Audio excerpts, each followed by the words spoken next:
नमस्कार दोस्तों, एक बार फिर आप लोगों का स्वागत करते हैं अपने YouTube चैनल पर स्टडी विद DK दिलीप। आज हम लोगों को चर्चा करना है DELED सेकंड सेमेस्टर के सेकंड पेपर में NCEF 2005 के बारे में, जो राष्ट्रीय पाठचर्या की रूपरेखा 2005 को लेकर के बनाया गया था। और यह एक ऐसा नवीनतम दस्तावेज़ है, ऐसा फॉर्मेट है जो बच्चों को कब, क्या, कैसे, किस तरह से पढ़ाए जाएं और किस तरह से उनको सिखाया जाए ताकि उनमें एक चिंतन करने की समझ विकसित करे। और इस राष्ट्रीय पाठचर्या 2005 के अंतर्गत बच्चों को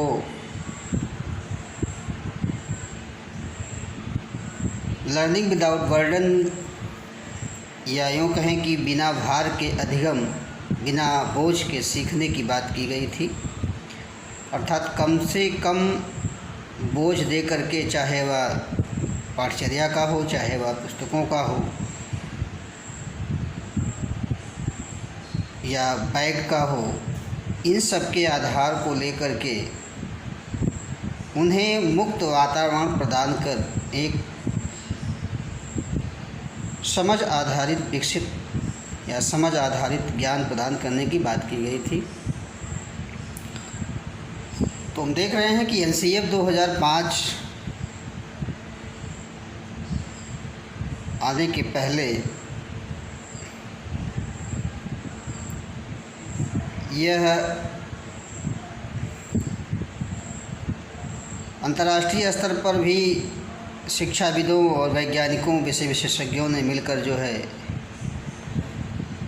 इसको तैयार किया। इसके अलावा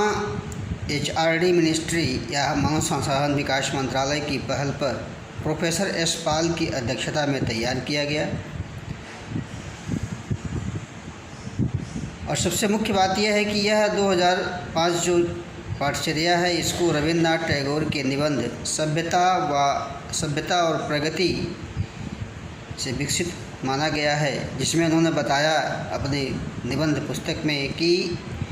सृजनात्मकता उदार आनंद बचपन की कुंजी है। अर्थात सभ्यता और प्रगति निबंध में रविन्द्रनाथ टैगोर ने अपने निबंध में उल्लेखित किया था कि सृजनात्मकता के द्वारा ही आनंद रूपी चाबी को प्राप्त किया जा सकता है, जो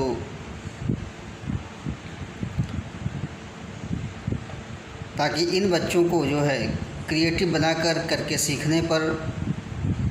या उपयुक्त कक्षा वातावरण बना करके इनको सिखाया पढ़ाया जाए। तो हम देख रहे हैं कि HRD मिनिस्ट्री की पहल पर प्रोफेसर यशपाल की अध्यक्षता में यह तैयार किया गया और टैगोर के निबंध सभ्यता और प्रगति से यह विकसित है। और इस NCEF 2005 में हम देख रहे हैं कि 5 अध्याय का वर्णन किया गया है। इनमें से जिसमें पहला अध्याय है परिप्रेक्ष्य को कहें तो हम इसको भूमिका कहते हैं कि राष्ट्रीय पाठचर्या की भूमिका क्या होगी। और दूसरा है सीखना और ज्ञान, अर्थात दूसरे अध्याय में सीखने और ज्ञान संबंधी कैसे उनको सिखाया जाए, कैसे उन्हें ज्ञान प्रदान किया जाए, इसके बारे में। तीसरे अध्याय में पाठचर्या का क्षेत्र है, कौन कौन सी पाठचर्या शामिल की जाएगी और स्कूल की अवस्थाएं, स्कूल का कंडीशन कैसे रहेगा, उनका आकलन किया जाएगा स्कूलों का। इसके अलावा चौथे अध्याय में विद्यालय व कक्षा का वातावरण रहेगा, अर्थात विद्यालय का वातावरण और कक्षा का वातावरण किस प्रकार होना चाहिए, इसके बारे में। और 5वें अध्याय में व्यवस्थागत सुधार की बात की गई है। तो कुल मिलाकर के राष्ट्रीय पाठचर्या की रूपरेखा 2005 में, NCEF 2005 में 5 अध्याय हैं। HRD मिनिस्ट्री द्वारा तैयार किया गया, प्रोफेसर यशपाल की अध्यक्षता में तैयार हुआ। टैगोर के निबंध सभ्यता और प्रगति से विकसित किया गया है इसे। और अगर हम इनके सिद्धांतों की बात करें, इनके प्रिंसिपल की बात करें कि कौन कौन से प्रिंसिपल्स हैं, जिन प्रिंसिपल के आधार पर इस राष्ट्रीय पाठचर्या को अवलोकन किया जाता है, इस राष्ट्रीय पाठचर्या का जो सिद्धांत है जो हमें मार्गदर्शन प्रदान करता है, उसको देख लेते हैं। तो इसमें पहला है कि ज्ञान को स्कूली जीवन को बाहरी जीवन से जोड़ा जाए, अर्थात जो ज्ञान है वह केवल विद्यालय शिक्षा से संबंधित ना हो, विद्यालयी कल्चर से संबंधित ना हो, बल्कि विद्यालय के बाहर की चीज़ें हैं उसको भी जोड़ करके सिखाया पढ़ाया जाए।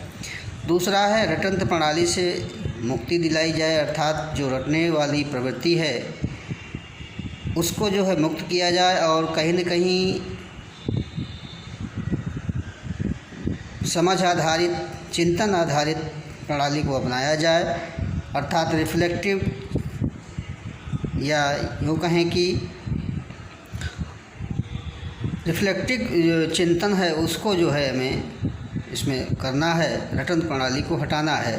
अर्थात रटने को महत्व नहीं दिया गया है इस एनसीएफ 2005 में।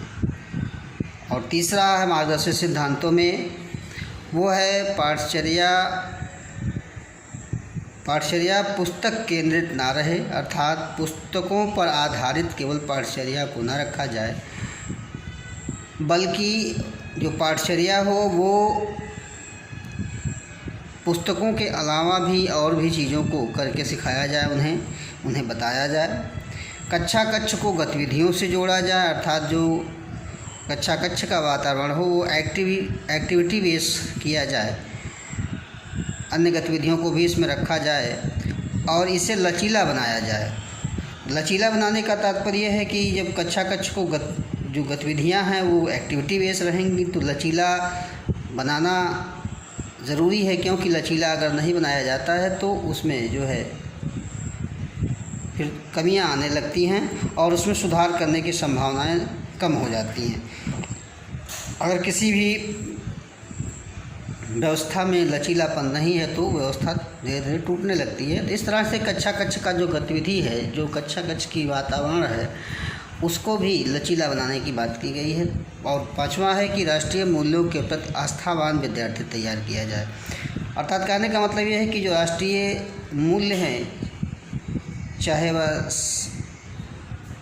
सामाजिक मूल्य हो, आर्थिक मूल्य हो, सांस्कृतिक मूल्य हो, कोई भी मूल्य हो, नैतिक मूल्य हो, उसके प्रति विद्यार्थियों को आस्थावान बनाने के लिए तैयार किया जाए और जो राष्ट्रीय महत्व के जो बिंदु हैं उनको पाठ्यक्रम में शामिल किया जाए, राष्ट्रीय भावना को जगाया जाए, क्योंकि बिना राष्ट्रीय भावना के राष्ट्र प्रेम की भावना नहीं जगाई जा सकती है। राष्ट्र प्रेम और राष्ट्रीय भावना को पाठ्यक्रम में शामिल किया जाए,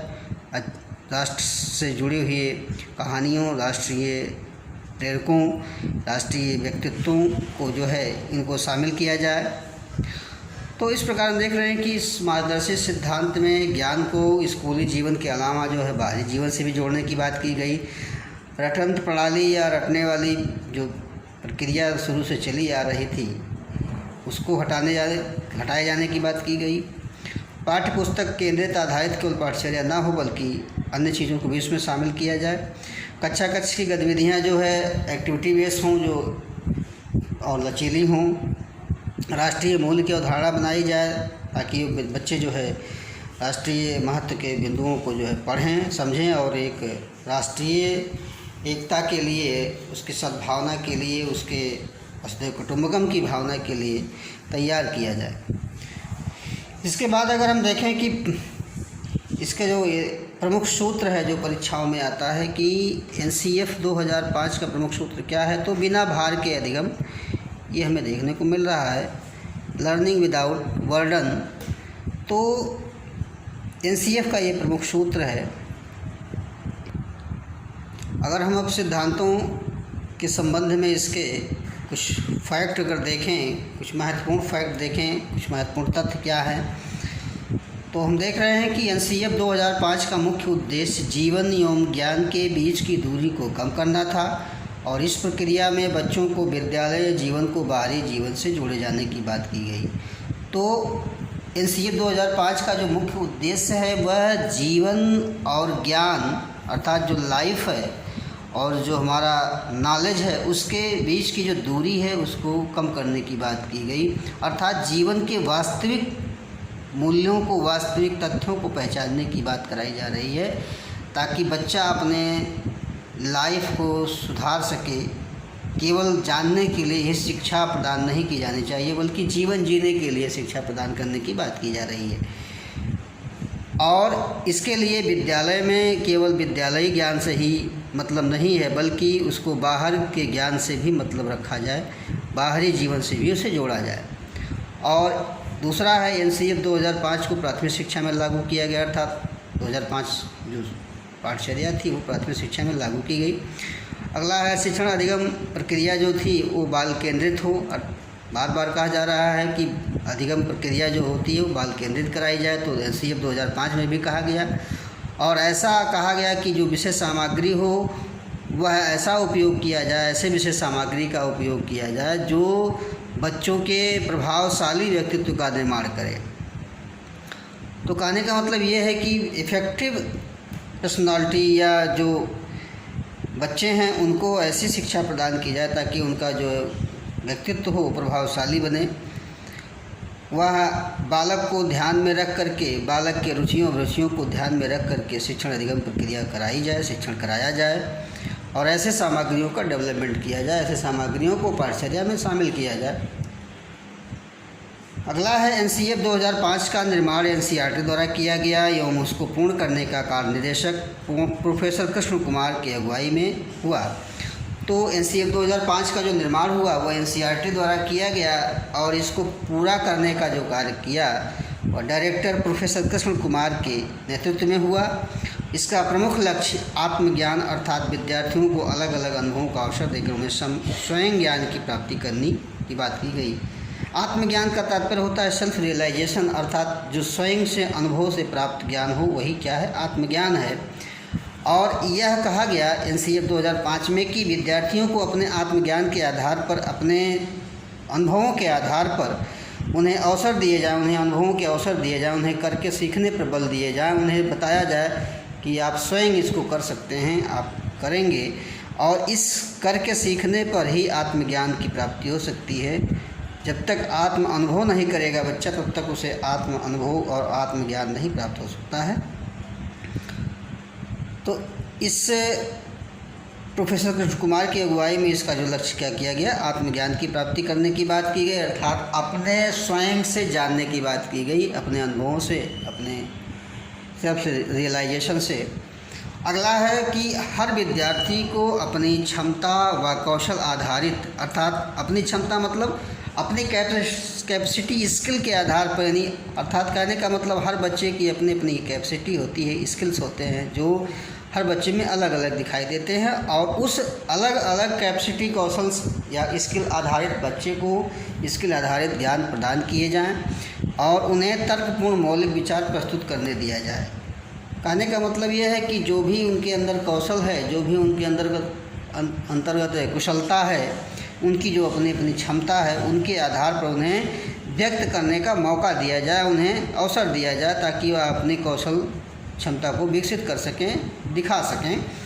और अपने अपने मौलिक विचारों को प्रस्तुत कर सकें। इसके बाद हम देख रहे हैं कि NCF 2005 के द्वारा जो है कुछ कहा गया कि शिक्षा को मुक्त करने वाली प्रक्रिया के रूप में देखा जाना चाहिए, अर्थात शिक्षा ऐसी हो जो बच्चों को मुक्त रूप से या मुक्त प्रक्रिया के रूप में रखे और शिक्षा की प्रक्रिया को सभी तरह से शोषण, अन्याय, गरीबी, लिंग भेद, जात से मुक्त होना पड़ेगा जो हमारे बच्चों को इस प्रक्रिया से वंचित करते हैं। तो कहने का मतलब यह है कि शिक्षा की जो प्रक्रिया है वह शोषण, अन्याय, गरीबी, लिंग भेद, जात से आज से मुक्त होना पड़ेगा, अर्थात सबको शिक्षा समान रूप से मिलनी चाहिए। और जो इस तरह की प्रक्रिया चल रही है उसे वंचित जो हो रहे हैं वो ऐसा इस लिंग भेद, जातियों या किसी भी शोषण से वंचित हो रहे हैं वह ना हो, अर्थात शिक्षा को मुक्त करने वाली प्रक्रिया के रूप में देखा जाना चाहिए। शिक्षा के माध्यम से जो है हर व्यक्ति को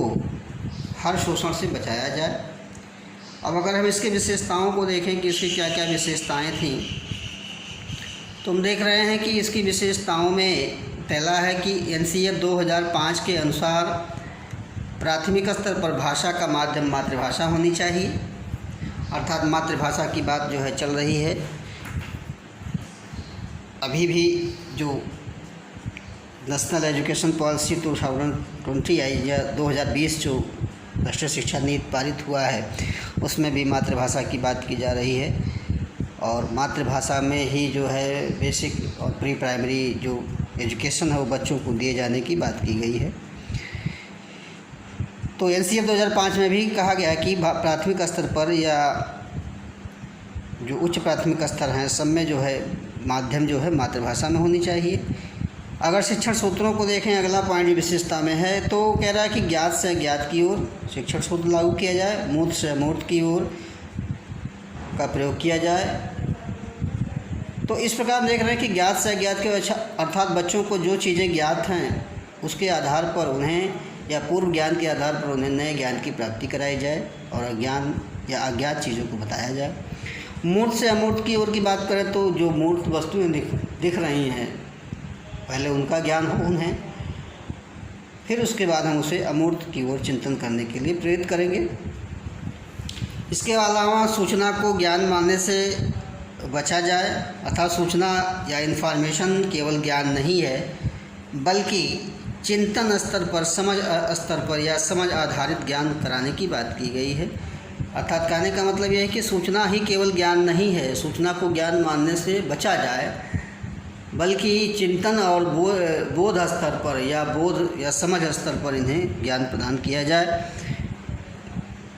किताबें या विशाल पाठचर्या ना हो, मोटी मोटी किताबें ना पढ़ाई जाएं, बहुत लंबी चौड़ी पाठचर्या ना हो, अर्थात बोझ आधारित चीज़ें ना हो। और अगला है मूल्यों को उपदेश से नहीं बल्कि उस वातावरण को देखकर मूल्य सिखाया जाए ताकि बच्चे का उस माहौल में रहकर उस मूल्य का विकास हो।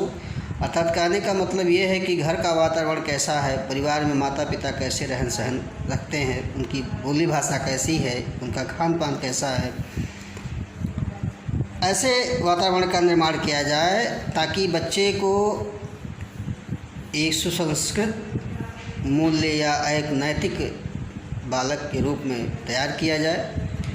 तो केवल मूल्यों को उपदेश के रूप में, लेक्चर के रूप में, एक व्याख्यान के रूप में मूल्य की बातें ना की जाए बल्कि एक ऐसा माहौल डेवलप किया जाए, एक ऐसा वातावरण प्रदान किया जाए ताकि उनमें स्वयं से ही उस मूल्य का विकास हो। इसके बाद हम देख रहे हैं कि अभिभावकों को सख्त निर्देश है कि वह अपने बच्चों को छोटी उम्र में निपुण बनाने की आकांक्षा रखते हैं और यह सोचते हैं कि बच्चा हमारा ये बनेगा, आईएएस बन जाएगा, इंजीनियर बन जाएगा। तो ऐसे जो पूर्वाग्रह से ग्रसित अभिभावक हैं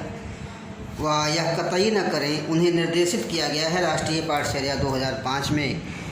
और छोटी उम्र में उन्हें निपुण बनाने की बात ना करें, उनकी आकांक्षाएं ना बनाएं कि हमारा बेटा ये बनेगा वो बनेगा। तो अर्थात उन्हें गलतियां करने का अवसर दिया जाए, वो गलती करें क्योंकि बच्चे हैं, गलतियां करेंगे, सीखने के अवसर दें और धीरे धीरे गलतियों के द्वारा या सीखने में गलतियों के द्वारा सुधार होते चले जाएंगे और एक दिन ऐसा आएगा कि करत करत अभ्यास ते जड़मत हो सुजान और रस्सी यावत जाते सिल पर पड़त निशान। तो इस तरह से बार बार गलतियों से एक दिन गलतियां ख़त्म हो जाती हैं, समाप्त हो जाती हैं। तो अभिभावकों को ऐसा निर्देश दिया गया है कि वह अपने बच्चों को छोटी उम्र में निपुण बनाने की आकांक्षा ना रखें, यह गलत है। इसके बाद अगला है मुक्त व तनाव मुक्त वातावरण, अर्थात उन्हें प्रेशर में रख करके शिक्षा प्रदान ना किया जाए बल्कि एक ऐसा वातावरण हो जहाँ पर वह फ्री होकर के, स्वतंत्र होकर के, तनाव मुक्त होकर के अपनी शिक्षा ग्रहण करें। अगला है खेल आनंद सामूहिकता की भावना के लिए है, अर्थात खेल और आनंद जो होते हैं वो सामूहिकता की भावना के लिए कराए जाते हैं, ना कि किसी प्रतिस्पर्धा, प्रतियोगिता या रिकॉर्ड बनाने के लिए। तो खेल आनंद को कराने का मतलब ये है खेल की जो बातें होती हैं समाज में, विद्यालयों में, वह केवल एक सामूहिकता में बच्चों में लाने के लिए की जाती हैं ताकि सब में जो है भाईचारे की भावना उत्पन्न हो। अगला है पुस्तकालयों में बच्चों की स्वयं पुस्तक चुनने का अवसर दिया जाए, अर्थात जो पुस्तकालय हैं उनमें बच्चों को स्वयं से अपने पसंद के आधार पर पुस्तकों को चुनने पढ़ने का अवसर मिले। दूसरा अगला है कि कल्पना व मौलिक लेखन के अधिक अवसर दिए जाएं, अर्थात जो भी चीज़ें हैं उन्हें स्वतंत्र रूप से मौलिक लेखन कल्पना करने की अवसर दिए जाएं, उन्हें कुछ करने को दिए जाएं। अगला सजा व पुरस्कार की भावना को सीमित रखा जाए, अर्थात जो भी रिवार्ड हैं, जो भी पनिशमेंट हैं, सज़ा हैं, ऐसी भावना को जो है कम से कम किया जाए, अर्थात मारने पीटने की बात यहाँ पर एकदम मना कर दिया गया है कि बच्चों को मारा पीटना नहीं जाएगा। बालकों के चहुमुखी विकास या सर्वांगीण विकास के आधार पर जो पाठचर्या निर्मित किया जाए। तो सर्वांगीण विकास में सारे विकास आ जाते हैं जो बालकों के लिए बनाए जाए, ऐसी पाठचर्या हो। सभी विद्यार्थियों के लिए समावेशी वातावरण तैयार किया जाए, अर्थात सभी बालकों को एक साथ ऐसे माहौल प्रदान किए जाएँ ताकि सारे बच्चे उसमें शामिल हों, चाहे वह विशेष बालक हों चाहे वह सामान्य बालक हों, और मानसिक स्तर व योग्यता के अनुसार उनका पाठ्यक्रम हो। अगला शिक्षकों को अकादमिक संसाधन व नवाचार आज समय समय पर पहुंचाए जाएं। तो शिक्षकों को भी इसमें रखा गया कि इनके जो एकेडमिक संसाधन हैं या जो भी नवाचार हैं, जो भी नए रिसर्च आ रहे हैं बच्चों को सिखाने पढ़ाने में या शिक्षकों को प्रशिक्षित करने में, उनको भी इस क्षेत्र में या इस शिक्षकों को भी समय समय पर इन बातों से अवगत कराया जाए। शांति शिक्षा को बढ़ावा दिया जाए, महिलाओं के प्रति आदर कराने की बात की गई, जिम्मेदारियों का दृष्टिकोण विकसित करने की बात की गई। तो कुल मिलाकर के हम देख रहे हैं कि हर एक स्तर पर, चाहे वह बच्चा हो, शिक्षक हो, अभिभावक हो, हर व्यक्ति के एक जिम्मेदारी के रूप में इस एनसीएफ 2005 की विशेषताओं को देख रहे हैं। अब अगर हम देखें कि शिक्षक के प्रति क्या दृष्टिकोण थे एनसीएफ 2005 के, तो कह रहा है एनसीएफ 2005 के शिक्षक ज्ञान का स्रोत नहीं है बल्कि एक ऐसा सुगम करता है, एक ऐसा सलाह करता है जो सूचनाओं को अर्थ और बोध में बदलने की प्रक्रिया में सहायक होता है। कहने का मतलब ये है कि शिक्षक कोई ज्ञान का स्रोत नहीं है बल्कि वह एक एडवाइज़र है या एक सलाहकार है, एक सहायक है जो उसे यह बताता है कि यह सही है या गलत है, उसके अर्थ को उसको समझने में या उसको समझाने में एक मददगार के रूप में है। अगर बच्चों के दृष्टिकोण देखें तो प्रत्येक बच्चे की जो गतिविधियां होती हैं वह अलग अलग होती हैं, चाहे बच्चों की प्रकृति को लेकर के हो, चाहे उनके एक्टिविटी को लेकर के हो। तो सभी बच्चे जो है सक्रिय रूप से अपने उपलब्धियों के आधार पर, अपने ज्ञान के आधार पर, अपने पूर्व ज्ञान के आधार पर जो भी कार्य करते हैं, सबका अपना अपना दृष्टिकोण अलग अलग होता है। तो बच्चों के जो अलग अलग दृष्टिकोण हैं उसके आधार पर उन्हें जो है शिक्षा प्रदान की जाए। भाषा के प्रति अगर हम दृष्टिकोण देखें एनसीएफ का क्या है, तो बच्चों में भाषा समझने की, अभिव्यक्त करने की जन्मजात क्षमता होती है। इसके अलावा त्रिभाषा सूत्र को भी इन्होंने लागू करने की बात की गई। तो इस तरह धीरे धीरे राष्ट्रीय पाठचर्या रूपरेखा जो थी 2005 की, उसके अध्याय 3 में स्कूली पाठचर्या के 4 क्षेत्रों में, जैसे भाषा, गणित विज्ञान, समाज विज्ञान में परिवर्तन का सुझाव दिया था, जिनमें हमने भाषा की प्रति देखा। और गणित में हम देख रहे हैं कि गणित शिक्षण का जो मुख्य लक्ष्य है वह तार्किक ढंग से सोचने, अमूर्त चिंतन करने की योग्यता विकास करने की बात कर रहा है, अर्थात तार्किक ढंग से सोचने की बात की जा रही है गणित के क्षेत्र में। और अगर हम विज्ञान की बात करें तो विज्ञान की भाषा में जो है विद्यार्थियों को उन प्रक्रियाओं का बोध कराने में सक्षम बनाना चाहिए, रचनात्मकता उनकी बढ़ानी चाहिए, जिज्ञासा बढ़ाने वाली हो, ऐसा पर्यावरण बनाया जाए जो विज्ञान के क्षेत्र में या विज्ञान के पर्यावरण के प्रति जो जागरूकता है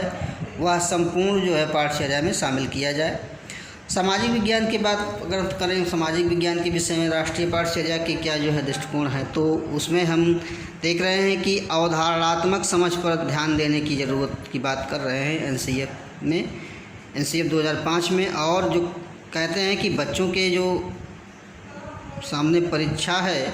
वह रटने वाली सामग्री के आधार पर न रखा जाए, बल्कि स्वतंत्र व आलोचनात्मक रूप से सोचने का अवसर दिया जाए। तो कहने का मतलब ये है कि कहीं न कहीं NCF 2005 स्वतंत्र रूप से आलोचनात्मक सोचने का अवसर, विज्ञान में उन तरीक़ों प्रक्रियाओं को समझने सक्षम बनाने, रचनात्मकता व जिज्ञासा को विकसित करने वाला, गणित में तार्किक चिंतन, अमूर्त चिंतन की बात करना, भाषा के प्रति भाषा समझने व उसको अभिव्यक्त करने में जन्मजात क्षमताओं की बात करना। तो इस प्रकार हम देख रहे हैं कि उन सारे चीज़ों को शामिल कर रहा है जो स्कूली व्यवस्था और एक नागरिक से दूसरे नागरिक के बीच जो सहभागिता है, चाहे वह सरकारी संगठन हो या गैर सरकारी संगठन हो, चाहे शिक्षक हो चाहे शिक्षार्थी हो, वह शैक्षिक नवाचारों को अनुभवों के आधार पर या अनुभवों को एक स्वरूप देने की बात कर रहे हैं। और मौजूदा जो भी नवाचार हैं वो शैक्षिक क्षेत्र में NCF 2005 को लेकर के किए जा रहे हैं।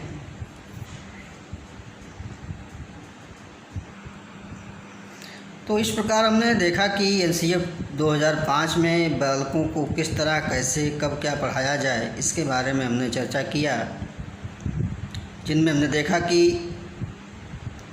इसमें 5 अध्याय हैं, 5 मार्गदर्शी सिद्धांत हैं। इसके सूत्र बिना भार के अधिगम की बात कर रहा है और कहीं न कहीं बाल केंद्रित करके सीखने पर आत्मज्ञान, तर्कपूर्ण मौलिक विचार इत्यादि बातों को जो है देखा हमने। इसके बाद हम लोग चर्चा करेंगे NCF 2009 के बारे में। तब तक के लिए धन्यवाद।